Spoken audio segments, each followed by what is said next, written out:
Hello students, स्वागत है आप सभी का हमारे यूट्यूब चैनल पर जिसका नाम है सौरभ क्लासेस फॉर हिस्ट्री। मैं सौरभ आज आप लोगों के लिए मध्यकालीन भारतीय इतिहास से काफ़ी रोचक और महत्वपूर्ण विषय लेकर उपस्थित हुआ हूँ। आज हमारे अध्ययन का जो विषय है वह है चोलों के ग्राम प्रशासन अथवा स्थानीय प्रशासन की विशेषता। तो चलिए बिना समय गंवाए हम अपने इस विषय को प्रारंभ करते हैं। दक्षिण भारतीय इतिहास में चोलों की ग्राम प्रशासन या स्थानीय स्वशासन काफ़ी महत्वपूर्ण है। इस प्रशासनिक व्यवस्था को संगठित करने का श्रेय राजराज प्रथम चोल को है। चोल काल में साम्राज्य अनेक छोटी छोटी इकाइयों में विभाजित था, जैसे मंडल, नाडु, नगर तथा ग्राम आदि। इन सभी की अपनी अपनी समझें बनी होती थीं, जो सभी महत्वपूर्ण प्रश्नों पर अपना निर्णय देती थी। ग्राम तथा नगरों की सभाएं नैसर्गिक शासन की मूलभूत इकाइयां थीं।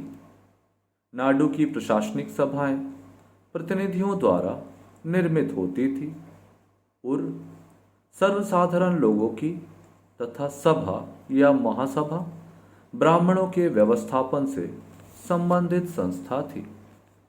नाडु की स्थानीय संस्था को नाटतर तथा नगर की श्रेणियों को नगरतार कहते थे। उत्तर मेरूर के 919 तथा 929 ईस्वी के लेखों से स्थानीय महासभा की कार्यकारिणी समितियों के कार्यप्रणाली पर पर्याप्त प्रकाश पड़ता है। महासभा के अंतर्गत समितियों को वरीयम कहा जाता था। ये समितियां अलग अलग विभागों का कार्य देखती थी। प्रत्येक समिति में सदस्यों की नियुक्ति निर्वाचन प्रक्रिया द्वारा निर्धारित की जाती थी। इनके निर्वाचन के लिए गांव को 30 वार्डों में विभक्त किया जाता था तथा सदस्यों की योग्यता निर्धारित थी। वरीयम की सदस्यता के लिए 35 से 70 वर्ष की आयु के ऐसे व्यक्ति का नामांकन होता था जिनके पास लगभग 1 से 1.5 एकड़ भूमि हो तथा जो अपनी भूमि पर बने मकान में रहने वाले हों, साथ ही वह वैदिक मंत्रों का जानकार हो। 3 वर्ष तक समिति में रह चुकने, हिसाब प्रस्तुत न करने, चोरी करने वाले तथा पाप कर्मों के भागी व्यक्ति नामांकन के लिए अयोग्य समझे जाते थे। वरीयम के 30 सदस्यों में से उपवन, जलाशय, स्थल संबंधी समिति आदि समितियां निर्मित थीं। चोलों की स्थानीय व्यवस्था में निर्वाचन की प्रक्रिया आधुनिक व्यवस्था की तरह ही थी। आज ही की तरह प्रत्येक गांव वार्डों में विभक्त था। प्रत्येक वार्ड में केवल एक ही व्यक्ति का चुनाव होता था। समिति का सदस्य बनने वाले इच्छुक व्यक्तियों का नाम लिखकर उसे एक पात्र से किसी बालक द्वारा लॉटरी के माध्यम से निकालकर निर्वाचन किया जाता था। ग्राम सभाओं को राज्य के द्वारा सभी अधिकार प्राप्त थे। जनहित के कार्यों के लिए उनके पास सामूहिक संपत्ति होती थी।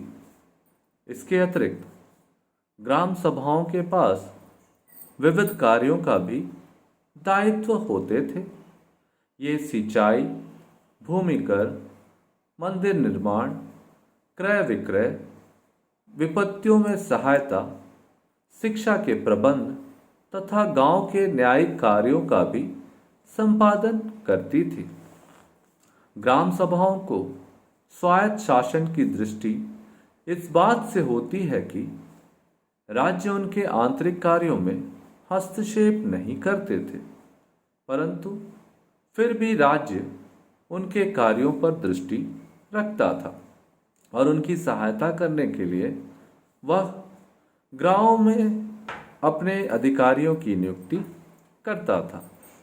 ग्राम सभा को केंद्र सरकार को वार्षिक कर देने की प्रमुख जिम्मेदारी थी। ग्राम सभा के अतिरिक्त गांव में कई समुदाय तथा निगम होते थे जो सामाजिक, धार्मिक अथवा आर्थिक प्रकृति के थे। इन समुदायों पर भी ग्राम सभा का ही नियंत्रण होता था। समुदाय के सदस्य सभा के भी सदस्य होते थे। विभिन्न समुदायों के झगड़ों का निपटारा भी ग्राम सभा ही करती थी। इन कार्यों के अतिरिक्त सार्वजनिक भूमि के साथ साथ व्यक्तिगत भूमि पर भी महासभा का न्यायिक अधिकार होता था। उपजाऊ भूमि की किस्मों का निर्धारण केंद्रीय अधिकारी करते थे, परंतु उनके निर्णयों की महासभा द्वारा स्वीकृति आवश्यक होती थी। ग्राम सभा मठों की सहायता से संस्कृत तथा तमिल व साहित्य की शिक्षा का प्रबंध करती थी। गांव के हित के लिए महासभा कर भी लगा सकती थी। ग्राम सभा की न्याय समिति वेतन प्राप्त अधिकारियों की सहायता से अपराध का पता लगाती थी। अपराधियों को समुचित दंड दिया जाता था।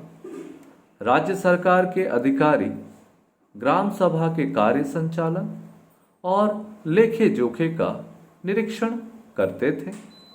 इस संबंध में चोरी गबन तथा असावधानी के लिए राज्य की ओर से सदस्यों को कठोर दंड देने की भी व्यवस्था थी। वस्तुतः इन स्वशासित संस्थाओं में केंद्रीय सत्ता या राज्य असाधारण परिस्थितियों में ही हस्तक्षेप करती थी। इन संस्थाओं में न केवल सत्ता का विकेंद्रीकरण किया, अपितु जनता में आत्मनिर्भरता की भावना को भी बढ़ाया तथा केंद्रीय सरकार के दायित्व को भी हल्का किया। निष्कर्ष देखेंगे, कंक्लूजन पार्ट। इस प्रकार चोलों की ग्रामीण स्वशासन की व्यवस्था का स्वरूप आज की पंचायती राज व्यवस्था का प्रतिरूप लगती है। जिस प्रकार पंचायती राज व्यवस्था में ग्राम पंचायतों को स्वतंत्रता देकर सत्ता का विकेंद्रीकरण किया गया और क्षेत्रीय सत्ता को आत्मनिर्भर बनाने का प्रयास किया गया, उसी प्रकार की व्यवस्था चोलों के प्रशासनिक व्यवस्था में भी दिखाई देती है।